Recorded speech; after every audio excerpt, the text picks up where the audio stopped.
today is December 11th, 2017. We have a new host for us today. Valentin Schmid is the business editor for the Epoch Times. Valentin, welcome to the show and welcome to hosting. Hey, thanks, Jimmy. So Jimmy asked me to introduce the topics so Tone and him could focus a bit on content. So I'm going to do that, and we kick right off with your favorite topic, Jimmy, the mempool. We saw a big spike starting Friday, Thursday, and it has come down a bit again. Yeah, it's hard to tell if all of it is spam, but at least some of it seems to be spam. There's a little spike right around here that's very clearly all one Satoshi per byte transactions that went into the mempool, and they're just sort of sitting there. A lot of it came down. These were the highest ones. This big gray area, they're all around the 100 Satoshi per byte. They seem to sort of either have disappeared or have been mined out. I'm not sure exactly which is the case. But yeah, it's clearly something was going on over the weekend. It could be a lot of demand with some spam, some combination thereof. But yeah, it's definitely come down a lot. So hopefully it continues to go down so we can make more transactions. Do you have any idea, Tone? Because last time we saw that spike, we saw a massive attack in the pump of BCH, but we didn't really see that. Yeah, no, I don't really. They keep trying. They just keep trying. I just went over to grab my phone. I want to see if my transactions from December 7th, when I sent like a 50-cent fee to a couple of people to see if I stiffed them or not and if they bounce back. So those transactions are still in the mempool. So I'm waiting on those. So we'll see. Yeah, it'll work itself out eventually. My bigger issue with this is more companies need to utilize SegWit. So I think I made a mistake on the show where I accused Shapeshift of not using SegWit. So that's not true. Actually, Shapeshift does use SegWit, but companies like Purse, Coinbase, and several wallets that I used to promote, like Mycelium and Airbits. I mean, everyone just needs to start using SegWit. I mean, what else can I say? And it would make it so much harder to spam the network. Yeah, Jimmy, do you have an update on SegWit adoption? I mean, the fact that block sizes are not at 2 megabytes tells me all I need to know. If you have all SegWit transactions, that's around where it would stabilize. The fact that it's around 1.1, 1.2 tells me that still most of it is actually non-SegWit transactions. So basically, until everybody has SegWit and the mempool gets full again, we don't really have to worry about it. Well, I mean, minus the spam. There may also be spam still. Okay, good. Next story, a little bit more interesting and juicy than the mempool, is that the Bulgarian government, they got a windfall recently. They confiscated some Bitcoin in May when the price was, 1,500, and now that stash is worth $3 billion, which is a quarter of their deficit. So what does that tell us? That the government should start confiscating more Bitcoin to bail out their finances? Yeah, I mean, this is a kind of an incredible story. The number of Bitcoins is 213,519, which is kind of crazy that organized crime had that much in Bitcoin, but that kind of makes sense to me. I wouldn't be surprised if their central bank or whatever equivalent that they have in Bulgaria takes it and Bulgaria becomes like the next center for Bitcoin of some kind. Who knows though? You mean they're gonna launch the Bitcoin standard? Maybe. I would love to see that. What do you think, Tom? Wait, so how much Bitcoin did they confiscate? 213,519. Wow, and when did they confiscate that? I believe, yeah. In May.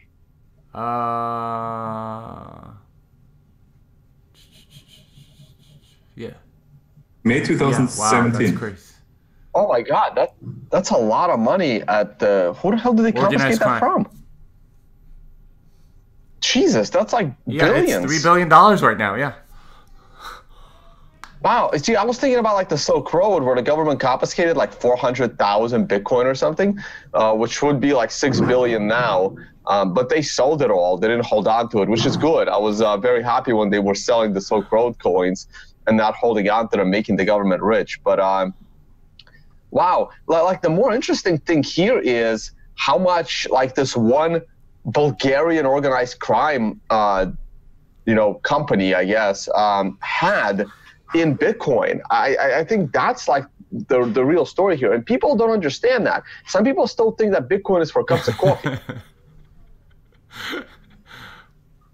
Well, we're going to have that soon with the Lightning Network, but until then, the Bulgarian government will have to deal with it.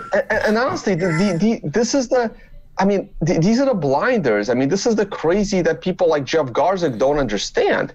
They don't seem to understand that there are organized crime ventures that have billions of dollars in Bitcoin. And he's like, no replay protection. They'll figure it out. It's okay if they send it all to the wrong address. Nothing's going to happen.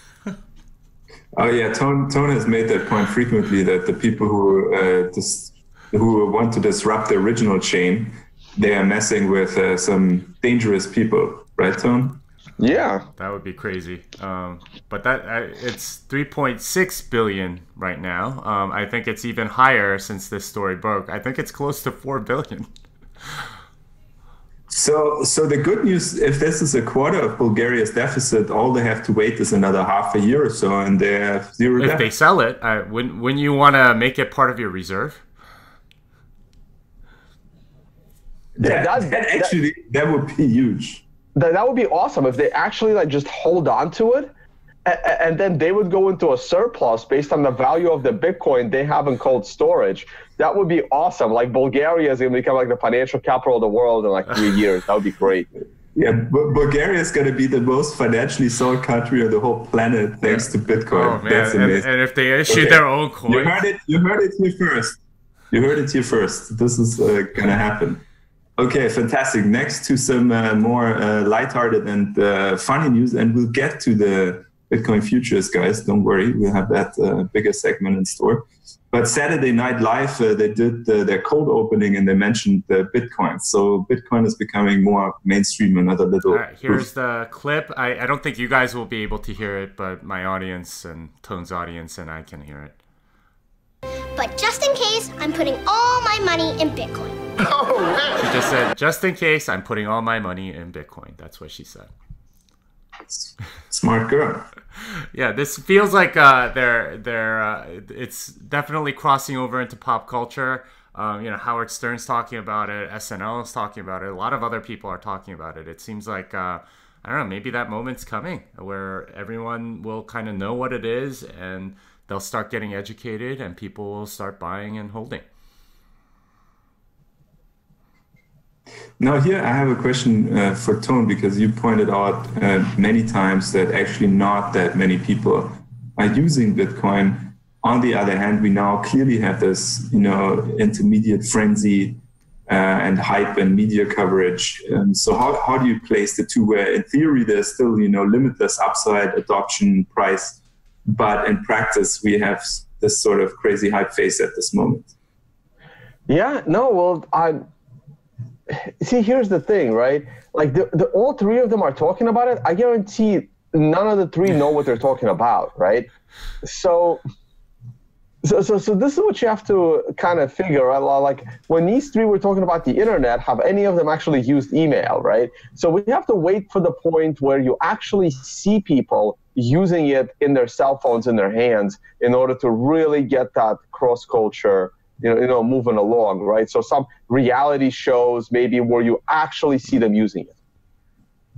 And actually, that's a good, maybe another side point on adoption. Like, what's a good measure to count adoption? Because the Coinbase accounts is certainly not it, because that is just basically speculation within a closed system. So how would you measure actual adoption of Bitcoin?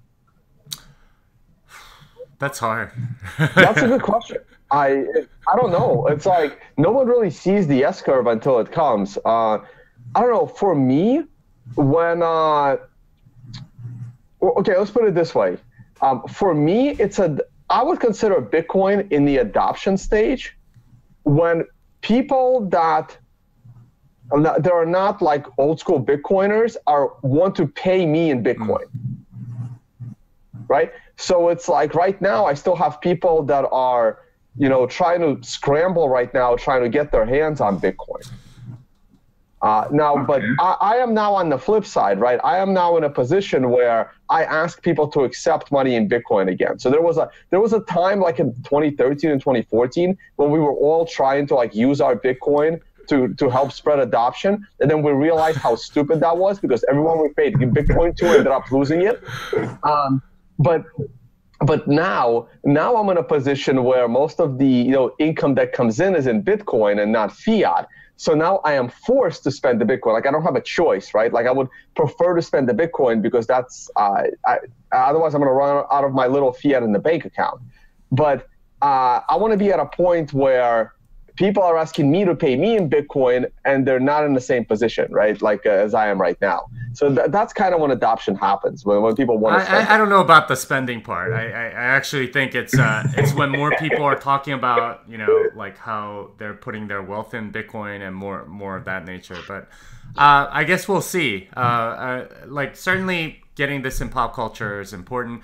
That reality show you mentioned, Tone, I actually saw a TV show in Korea where they gave some people Bitcoins and sent them to San Francisco and made them live off the Bitcoin. That was kind of interesting. Oh, that's good. We'll see if that sort of thing happens in the U.S. at some point.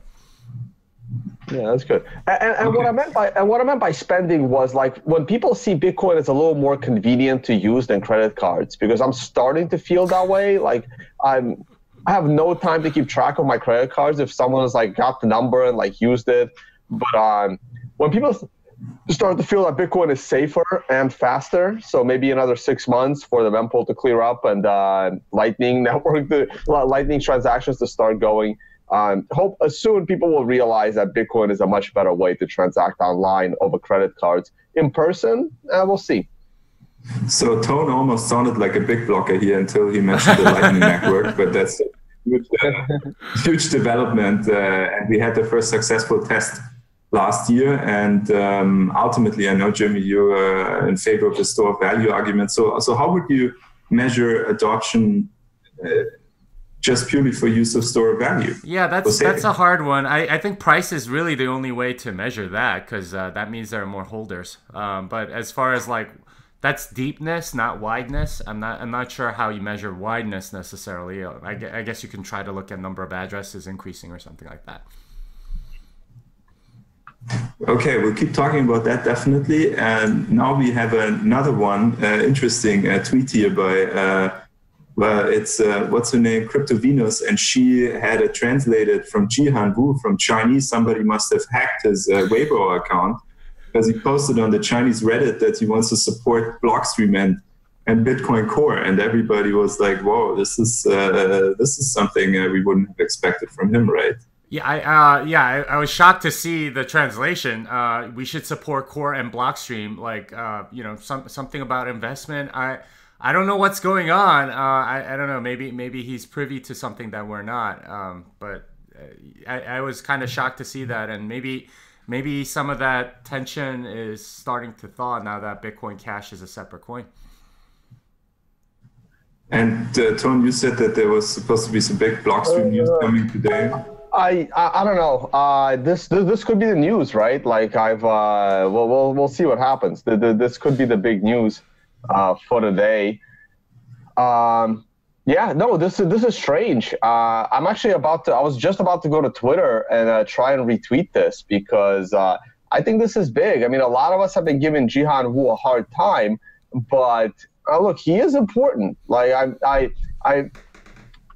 he is important with what he's done with the mining, and it's unfortunate that he was going for the big blocks. I think now that he's realizing that fees didn't really go down with him being on the other side, maybe that's it. But I'm actually literally going right now to my Twitter and retweeting it. So that's an interesting development. We're going to follow that as well. Now, the big story, Bitcoin futures, they launched yesterday on the Chicago Board of Exchange, the CBOE, not the CME. they sort of stole their thunder by launching a week early after they had less media coverage before. And overall, despite 2 trading halts, it was a success, and the price keeps going up. So what do you think, Jim? I was shocked at how much it went up, like in that one candle right when they opened. It was literally like 1 minute, it was like 14,000, and then the next minute it was like 15,000. And this was on Bitstamp. Obviously, pretty bullish news. I think a lot of people want long exposure rather than short exposure. And that seems to be the sentiment in the market. I'll let Tone talk more about that. What I found really interesting about that was that their website went down because so many people wanted to see what was going to happen. Not that many futures contracts apparently were traded, but everyone wanted to see what was going to happen on the website, and that was enough to crash the website, which I did not expect. So, Tom, can you correct Jimmy on the notion that there can be a buyer without being a seller? There really can't be a buyer without being a seller, right? That's the beauty about the futures contracts. They have to be there have to be people on both sides, and I've seen these things where people are talking about it like, when it comes to expiration, all of these people are going to like sell the contracts. Well, yeah, but then someone else has to be buying them on the other side. And if the price of the future starts to skew too far from the underlying, it just makes no sense. It's an obvious it's a no-brainer for people that have access to both futures and the underlying. You sell the future, you buy the underlying, and you will immediately profit from that spread, because sooner or later they will. You know when the expiration is, and you know they're going to be trading in sync on the day of expiration. So, so this goes to show me that it made no sense. I don't understand why the CBOE jumped on the futures like a week earlier than the CME. I've said it from day one. CBOE is not a futures expert like CME is, and it made no sense. And they're probably going to screw up, and they're probably going to learn. Like, so welcome to Bitcoin, CBOE. You jumped the gun on CME, who would have had a way more stable market a week from now. You could have piggybacked off that and not look like idiots. So that's an important point that Tone makes in the future. It's not called contract without a reason, because there needs to be 2 parties to the contract. One buyer, one seller, and that would explain where there was low volume because nobody wanted to sell, and the price went up, so the buyers had to offer a higher price for somebody to come in and say, okay, I'm going to short this. I also hear that, not everybody can trade them. Like, I haven't had time, but this week I'm going to go and take a look if I have access to trade the CBOE futures. Like I said, I didn't even know they had them. I was going to check next week if I am eligible to trade the CME futures. And from what I'm hearing, I literally would have to call my broker and get like special permission. So it's not as easy as anyone with a trading account.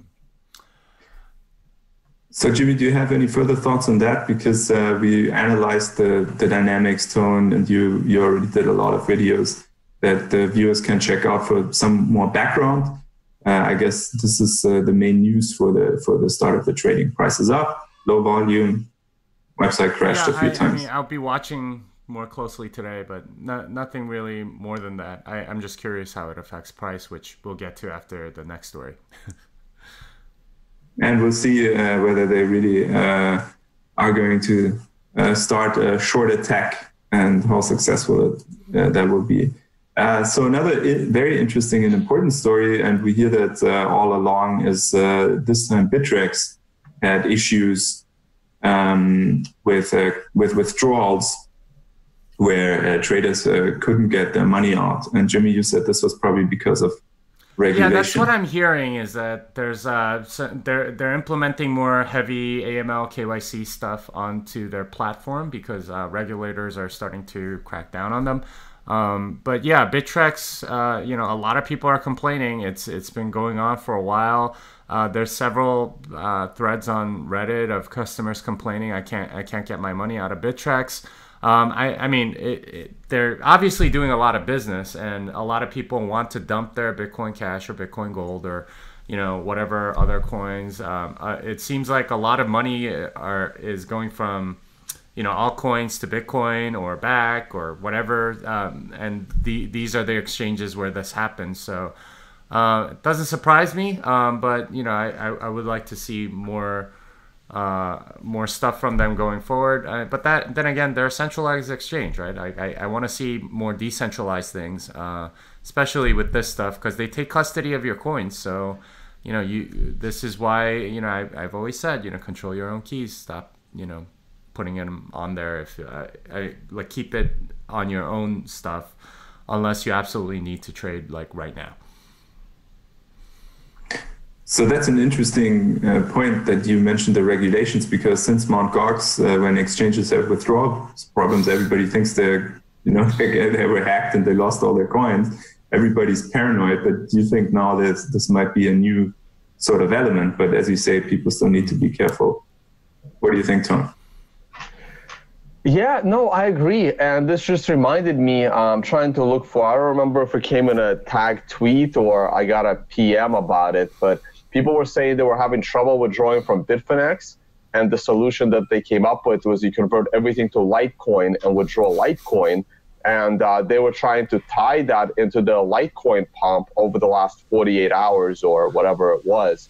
So why can't you just convert all of your stuff into like Litecoin or Bitcoin and move it out? So they're not even letting you withdraw it. Well, yeah, it's an AML KYC thing. So they don't let you withdraw anything unless you submit your ID or I don't know. That's bad. I mean, some of these guys are like 14 years old. Yep. That's kind of what you have to do. So I don't know if your fake ID is gonna work on these guys, but maybe that's what you have to do as a 14-year-old. If not, you can always register with an exchange in Bulgaria and see what happens then. Yeah, no, this is an issue, right? I mean, Poloniex is going to have the same problem. And they have stricter AML KYC things, I think, on Poloniex, if I'm not mistaken. All right, well, last I saw on Poloniex, you can withdraw up to 2,000 a day anonymously. Okay. Yeah, that makes sense. Okay, so those were the news. I guess now is the time where Tone talks a bit about the price and the random number generator. All right, let me pull up my charts here. Let's see where we at. I was on my Twitter. There it is. All right, this is the page. All right. I am going to talk about the price. Just a heads up for those of you that are learning how to trade. Please check out my website. Learn trading section, very, very informative. And section 6 is where you would learn about what we now refer to as the random number generator. That's explained in section 6, very, very useful. Let's take a look at the price. Wow, like this trend line, man, this trend line from 2011. I can't believe this thing is actually going to get hit. Well, let me not jump the gun there because this trend line is way up ahead. I mean, we are talking like over $20,000 on a real exchange, not something like Coinbase, which can't seem to get anything right these days. And so let's see. So this is the weekly chart. The weekly chart isn't telling you much, but if the moment this week starts trading higher than the previous week, even by like $5, it becomes another buy the breakout situation. Though as always, things aren't black and white. The buy the breakout situation will probably happen as the CME futures launch, and kind of all bets are kind of off because that could also be a sell the news situation. We'll see. My view on it is this. To me, we just had a double top this morning, okay? And those of you that follow me enough times, you know that you do not get multiple chances to get out at the high.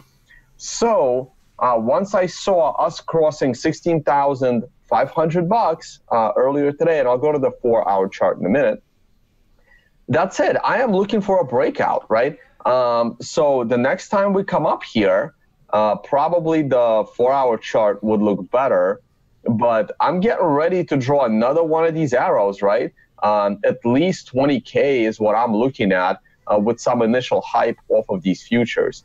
Now, I talked about this on my show yesterday, Trading Bitcoin on my channel, where you had this descending triangle with a $2,000 to $2,300 down target that almost reached. I mean, you were like 80% into the target. And now we've turned around, and we were just here when I was doing the show last time, and I said, hey, the moment you have a green number above a prior green number, it becomes a new long play. So your bullish trade off of the bigger triangle should have activated right here the moment this candle of the 11 a.m. candle New York time, the 4-hour candle, right on the arrow, started trading above the prior candle. Yeah, you pulled back a little bit, but you continued to go higher. So according to this, 2 more candles, and we could have a short-term pullback. I think the momentum this morning is pretty good. Maybe a little bit higher than a bit of... Don't. Oh, no. Wow. No, okay, you're fine now. All right. I think my connection is not that bad. It might be mine. Hard to say. All right, so maybe something like this, I would look for that 9 on the 4-hour chart, maybe a bit of a pullback, 1 to 4 candles, and then, a push over 2 new highs, maybe give us a blow off top around 20, 21K. Wow. We'll see how that goes. Glancing at the 1-hour chart, oh wow, it's like stuck right at resistance here. Interesting. So let's see if we can break that. But that's what I mean, right? You hit one of these 9s, you have a 1 to 4 candle pullback, then you ramp higher for 1 more 9. You're in the middle of a little pullback here. So I think we should start going up from here, maybe get above this resistance 1 more time. But it's pretty neat looking, actually. Let me zoom out a bit. Yeah, you got some resistance right here that's automatically drawn in from the indicator. And let's see if we can get above it. Yeah, Litecoin is still breaking out, but yeah, I had to take a look at that yesterday because apparently people are using it to get out of some of the exchanges. All right, that's pretty much it for the price, guys. So overall bullish, smooth sailing for this week. Definitely looks that way. Am I still screen sharing? You are still screen sharing. I am. I don't know how to stop it. Let me get you. Oh, no, I found it. I found it. All right, okay, cool. Got it. Right, let me move myself. Oh, whoops! I moved you guys by accident. There we go. All right, so I'm supposed to be here. Oh, so complicated. Why is it so complicated? All right, there we go. All right. Anyway, yeah, that's good stuff. Valentine. Yeah, I guess we covered everything, and looking forward to seeing you guys tomorrow. Well, this song is done. Tone, you want to say something to your audience? I'm good, guys. Hey, thanks for watching. Thanks for the support. We will we'll continue to bring you good content, and let's see if there's any more news breaks later today. I'm going to be around catching up on work. All right. And off to back on an airplane tomorrow. So we'll see. We'll do anyway, my flight's in the morning, so we got to figure out what we're doing tomorrow with it. All right. I might do it from the airport. We'll see.